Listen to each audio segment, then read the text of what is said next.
Okay, hi there. Thank you all for joining. I'm so happy to dive a little bit deeper into these books that the both of you have written for the next couple minutes, perhaps even 30 minutes. For those of you watching, my name is Chancel, and today I have the privilege of interviewing the author of Binky the Mermaid, Kamisha and Bianca. And I also have the privilege of talking to the author of Sorry Puppy, This Is Not Your House, Latanga. I'm so happy that you ladies are here. Welcome. So let's get right into it. Kamisha and Bianca, you two were the authors of Binky the Mermaid. So I know at 4 years old, Bianca, you started off the first book, which was A Fintastic Race. But how old were you when you did the second book, The Magical Fairy? How old were you then? I started when I was 6, but finished when I was 7. Oh, okay. So that's really cool. So about 2 years after you did your first book, you started on the second. Was there anything you learned or anything you wanted to do different in the second book that you did in the first book? Yes. Binky was a little meaner. In the first book, Binky was so much like her because she's Binky, in real life. I guess she was just so perfect, which really she's such a good girl here. But the second book, we made Binky, she's saying a little bit meaner, which was a challenge for her because a lot of the characteristics of Binky in the second book is unlike her. So for her to come up with things that she would say as a mean girl was very difficult. So that was the push for her to get out of her comfort zone and try to write something different. Yeah, absolutely. It's interesting that you talked about the characters because I have a 4-year-old now, and she loves the illustrations in the book, but we were taken away with some of like the whimsical characters and creatures that you created, like the Mermicon. Where did that come from? Well, because I love mermaids and unicorns, so I wanted to make Binky a little unicorn underwater. Yeah, that was so cool. My little girl, she likes unicorns and she likes mermaids, so it was definitely like the perfect marriage of both. So that was definitely, her idea coming up with a mermicorn, and she's very hands-on, even with the first book. Being 4, people always ask, but she's very hands-on, even with illustrations.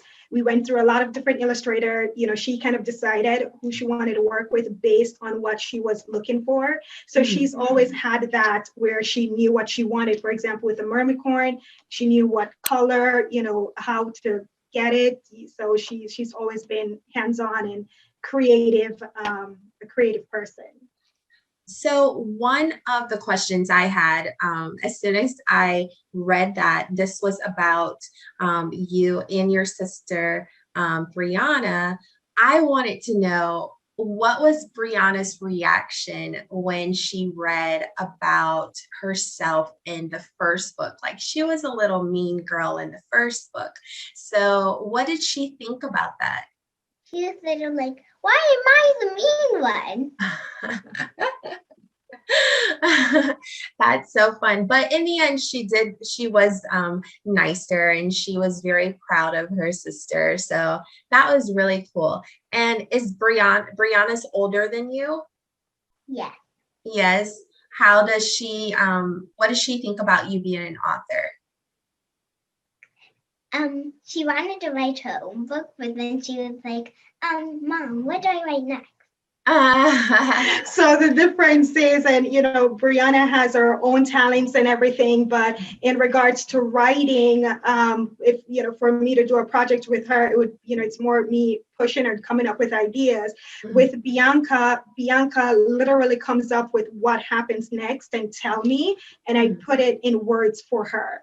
So, it's a little bit different. So I think at this point, she encouraged her older sister to probably write too, but she just have to, I guess, be at that point where she's coming up with the story and not me.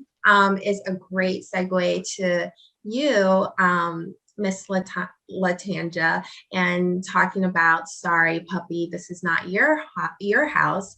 I wanted to know more about the process that you took with co-writing with your son, Anthony. I read that he was part of the inspiration of the story. And how was that? What all did he contribute? Was one of the other questions I had was, did AJ, was that indeed Anthony? That was Anthony. That is Anthony. But that's Anthony at maybe 7, 8 years old. Anthony is now 28. He'll be 29 next month. Oh, wow. What happened was the way the book came about was that he was asked to write a story or a book for his English class when he was in about 9th grade. So we've had this story around for some years now. Wow. And he actually wrote the story about his dog, Dre, which is his actual puppy. Because he came home from school one day and he said, Mom, I have writer's block. I need to write of something, a story about me and my life, but I don't know what to write about. And at that time, he had just finished chasing Dre and getting him back home because Dre had escaped from the backyard. And I said, write about what happens in your life every day, what you just did. Wow. So, oh yeah, about this little crazy dog of mine. So he went into his room and he wrote the story. And I looked it over. He turned it in for the assignment. And the teacher decided to have them bound and hard copied through a company. And so he had one of his classmates illustrate it. And that was his assignment. And I thought, this is such a cute book. You've done such a great job. I said, one day we're going to publish this. So once COVID came around and everybody had all this extra time on their hands, I decided to try to have it published. So that's what we did. We went through it again. We did some editing, changing a few things, and we published it. So AJ is Anthony. And Dre is his dog. So. Oh my goodness, that is so cool. So cool. Particularly the fact of, it was written so long ago, yet you guys came back around and said like, hey, this is as good a time as now to go ahead and get this published. Well, I've always wanted to be a writer. As an educator, I just retired as of last week as a school administrator. Congratulations. Thank you. So I've always wanted to write children's books from 1986 when I started teaching kindergarten. Because to see the kids develop such a love for books as they learn to read. As they learn to read, they learn to love the written print, books, pictures, illustrations.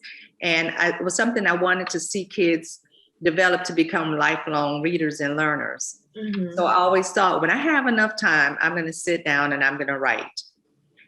And it started out with writing children's stories, but I just never got around to it with the career plans and changes and et cetera.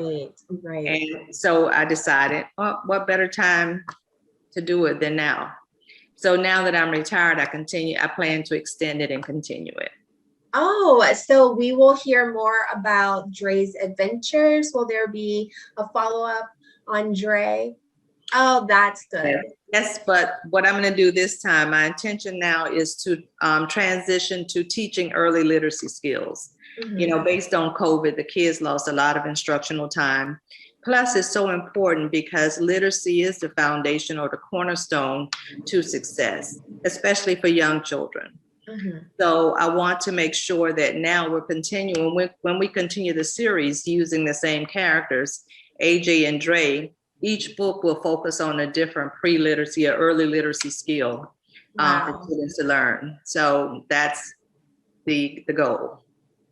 I knew that you were an educator just by the format of the book, how the front couple of pages, it has like words to know, or, you know, that vocabulary that you'll see in the book that perhaps a child reading at that age may not know what those words mean, naughty and owner. So I thought that that was so interesting and unique that you put those words, you know, at the beginning, so to help them better understand the story. Yeah, and we continue. I plan to continue the same thing, but the next book will also have tips for parents for teaching literacy. That's awesome. Each book will have tips for students as well as tips for parents before they indulge and get involved in the actual reading of the book. That's awesome. That's awesome. The story itself, sorry, puppy, this is not your house. It's such a good story, just making sure that kids are aware of their surroundings. That's kind of the takeaway that my oldest took. He's now 7, but he was like, oh, it's so important, mommy, to make sure you're paying attention. And so I was wondering if that was something, especially like in your case in point as an early educator, is that something that you often had to say to some of your students, like, it's great to have fun, but you have to be aware of where you are, your surroundings, and things of that sort? For both, because Dre should have been more aware of his surroundings if we were going to put a human characteristics or put some human attributes to Dre. AJ also had to become more responsible. So when he allowed Dre to get out, then he had to go find him, or if the neighbors didn't bring him back. And as a result of him not being observant and not allowing him to get out the yard, then he was possibly faced with not seeing Dre again. Right. So they both learned a lesson from the experience. Very cool, very cool. Well, now I want to take some time to learn more about you ladies as authors. So I'll start with you, Bianca. When did you decide you wanted to be a writer? I wanted to write this book when I was 4 years old. I wanted to write it because I love mermaids, and I wanted to write a book about mermaids who could swim.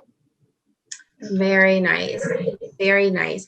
Now, I know that we just heard about Anthony having somewhat of writer's block, but has that ever happened to you, Bianca? Have you ever had, you know, something in the book not come to you so naturally or so quickly as everything else that occurred in the story? Was there something for you that made you think that, oh wow, I don't know what to put next?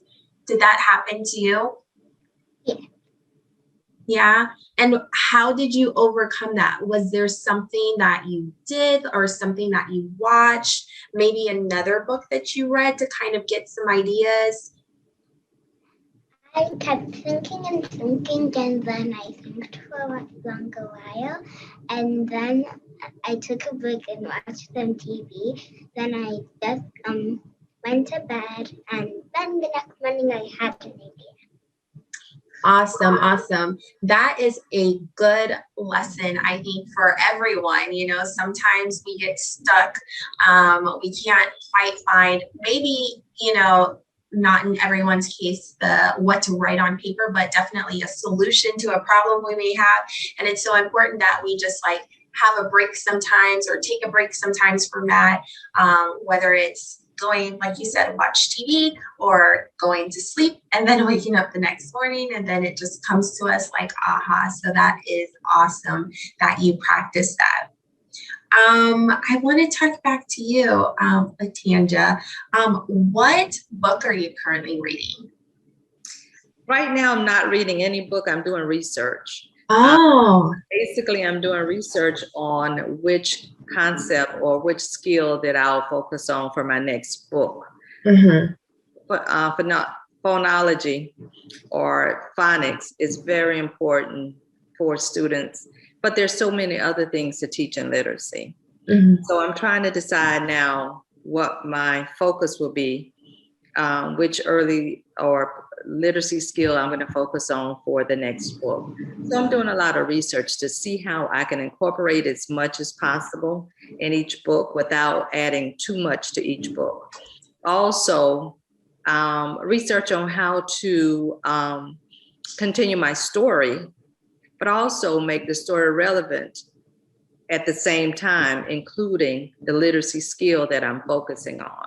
So I've been just trying a few things and writing a few things, doing some research on the best way to break down the actual literacy skill that I intend to teach for each book, which tip for parents will coincide with the skill, as well as which tips for the students and the vocabulary. So I'm working on the book. I'm just doing a lot of research and practice and just writing some things so that when the book comes out, it will be relevant to the students.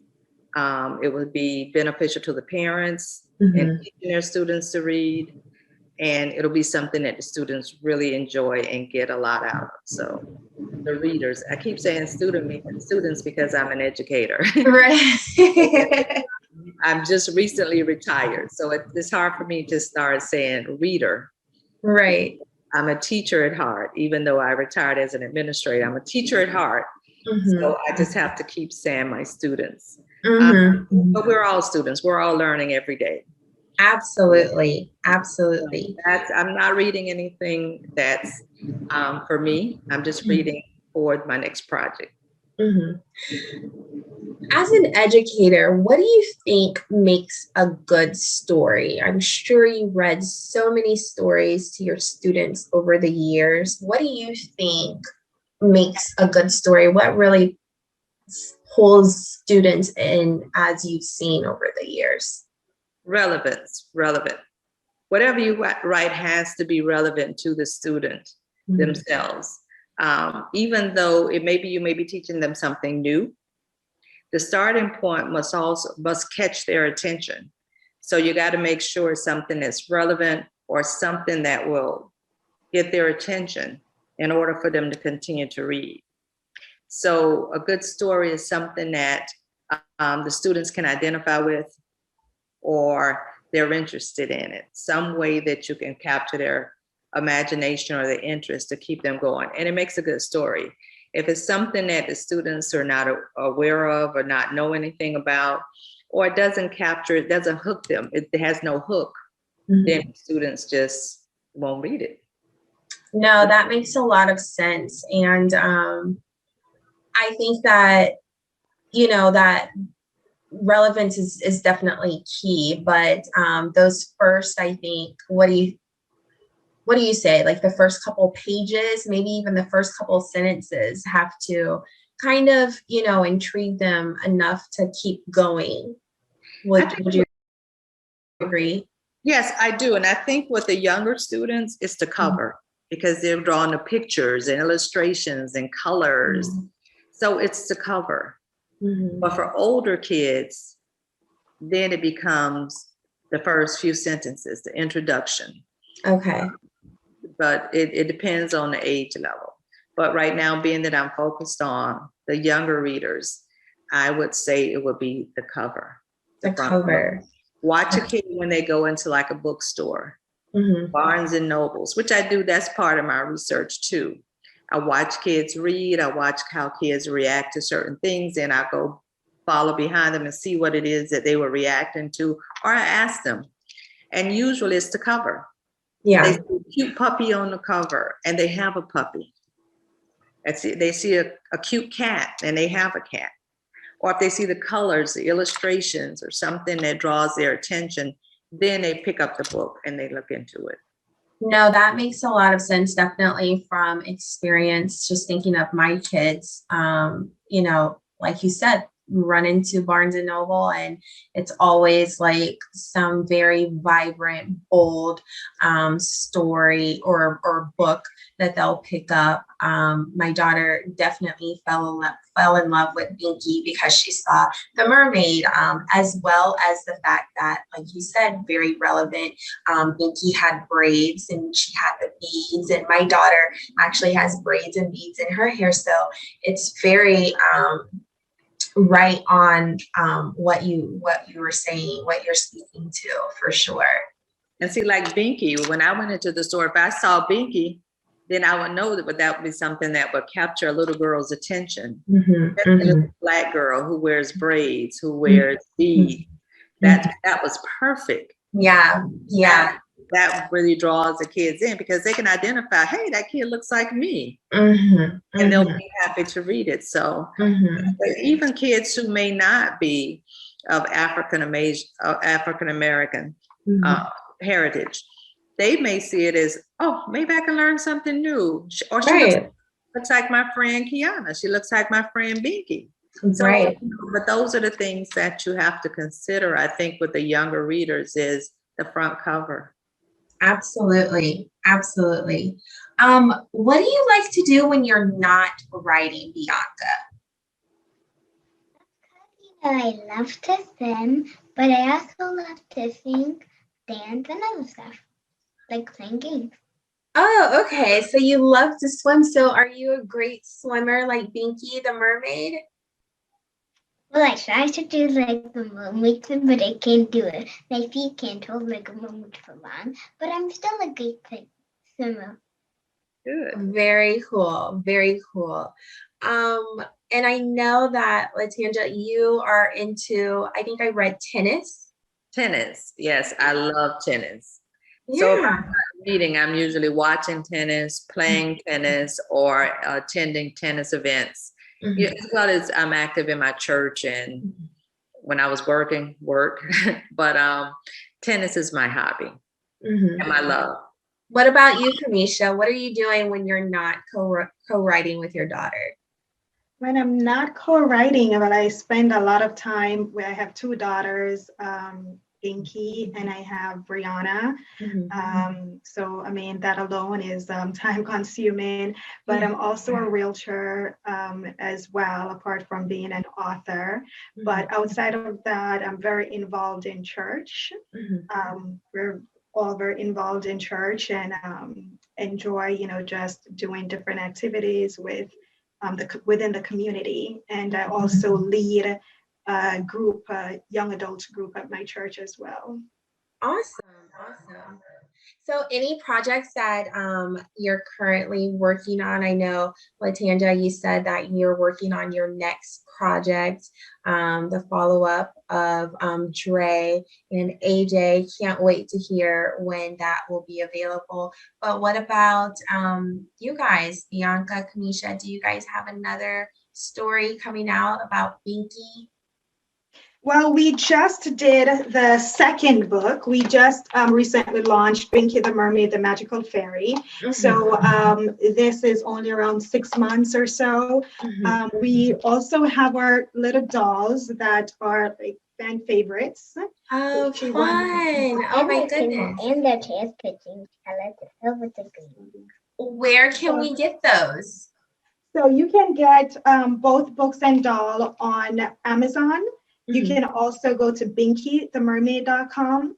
So for Binky the Mermaid, we've actually, developed it more as a business, like not just writing books. I wanted to do something with my daughter, create an actual business, which it is, and to expand. So we've spoke about doing other things, like we want to do some swimwears and things like that. So we're looking to expand the business on a whole while we're writing books. So we wrote the first book and then we did the dolls. And then we did the second book and we're looking to do some swimwears next and then get back to writing if Binky still feels up to that. That is amazing. Such an amazing concept, such an amazing, and just to think, so how old are you now, Bianca? Because I know that you wrote the first one at 4, and then you said that you finished the second, the magical fairy one at 7. So are you 7 now? Yes, but I'm about to turn 8 tomorrow. Oh yes, you told us that your birthday's tomorrow. So that is amazing. At 8 years old, you're quite the little accomplished individual at 8. That's amazing. Definitely keep it up for sure. What was something that surprised you, Latanja, about the book that you wrote with AJ or with Anthony? Well, the fact that the book was written so long ago and that it's still relevant today, that people were still excited about it. They were still happy and happy with the book. So just the fact that the book was written maybe 10 years ago, and it's still relevant and people are still interested in such stories. So that was a surprise to me. Yeah. And I know, Bianca, you were saying one of the most surprising things, you had to figure out how to be a mean girl in the second one, the magical fairy. But was there anything else that surprised you, Bianca, or you, Kamisha, about writing or doing these projects? Well, I'm surprised that lots of people liked the second book, really liked it. So speak up a little. She's just saying that she's surprised that a lot of people actually really liked the second book. So just a little bit behind us, when we wrote the first book, I was actually just diagnosed with an autoimmune disease. So I was just at home, and this was just a project between a mom and a daughter. So it was just something I looked forward to. Whenever she came home, she would tell me what to write next. So we did not initially start out planning on getting it published. But I had so much fun doing it with her, and we shared it with a friend who encouraged us to do so. So that's how we started it. So I think for her, I know she's really surprised. She said with the second book, the response we've gotten, but I personally was surprised even with the response we get at book festivals from the first book, because it just started as a project between us. Yeah, I would agree and say that's what surprised us the most, just the response and support and love that we've gotten from everyone. The last question I have for you guys, I'm sure you probably hear this a lot from aspiring authors, but any advice that you would love to share? I'll start with you too, Bianca and Kamisha. Any advice you would want to share with someone who may want to write a book like you, Bianca? Yeah, I just wanted to say, just ask your mom or dad or whoever you want to help you with it if you need help, and just try your best, and I think it will be great if you try your best. Anything you want to add to that, Latanja? Well, I think Bianca said it all, but I think the most important thing is just to follow your dream. If it's a dream of yours to do, and that it's something you want to do, and you feel that you have a great story to share and information to share, then by all means, pursue it. Pursue it, no matter what anyone tells you, no matter if it sells 100 copies or 100 million copies. Just do whatever it is that you want to do. And also, I wanted to point out that my book was illustrated by my godson, and it was also published by a Black publisher. So I wanted to make sure that this book included all Black individuals, the writer, the illustrator, and the publisher. That's amazing. And so just because sometimes as people of color, we look at things as not being possible for us to do. So if you're of color, if you're not of color, if you have a dream, then by all means pursue your dreams. And so you feel to the end of the day that you have been, you've accomplished your goals, and maybe that you've been able to touch other individuals. I'm so delighted to hear little Bianca, because that's my goal, is to develop lifelong readers, learners, and students or readers that appreciate and love the written language and are literate and have literacy skills that will enable them to understand and also create books like this young lady. I'm so impressed with her at her age. Yes, So just absolutely. pursue your dreams. Pursue your dreams. And if your dreams are to be a writer, by all means do that. I would love to see more young African-American writers. Absolutely, Thank absolutely. you. And I just wanted to add to both Latanga and Bianca, I think it's so important for people to, like you said, just pursue their dreams, but also to realize that there is no age limit. It doesn't matter how young you are or how old you are, because even with Bianca, she started just by sharing a story with me. And, coming up with ideas. She didn't know how to write and spell, these words in the book, but she wanted to create something and she, kind of went for it. So I hope that, it doesn't inspire young children as well. But I really think, just to piggyback off both authors, that, it's just very important just to follow your dreams and you'll be very happy. I remember how we felt when we saw the first book actually arrived, and it doesn't matter how many copies you sell or anything, you'll be so proud of yourself. So just definitely go for it. Thank you, ladies, so much for your time. I truly appreciate it. Bianca, happy birthday. The big 8. That's such a great year. My son is actually turning 8 as well, very soon. So happy birthday to you. Kamisha, keep up the great work with Bianca. Latanga, thank you so much. Congratulations again on your retirement. Best of luck. I can't wait to see what happens to Dre. Actually, my kids can't wait to see what happens to Dre. That was why I asked the question, what's next for Dre? Because they wanted to know, what's next? Are they going to get a new puppy? Well, Dre is going to be very interesting. He's going to be the central focus of the next story, but he's going to be teaching them something that's important. Either right now, like I said, I'm still working on which literacy skill it will be, but Dre's going to be the teacher, the ultimate teacher. Awesome, awesome. Well, thank you, ladies, again so much for your time, and thank you those for tuning in.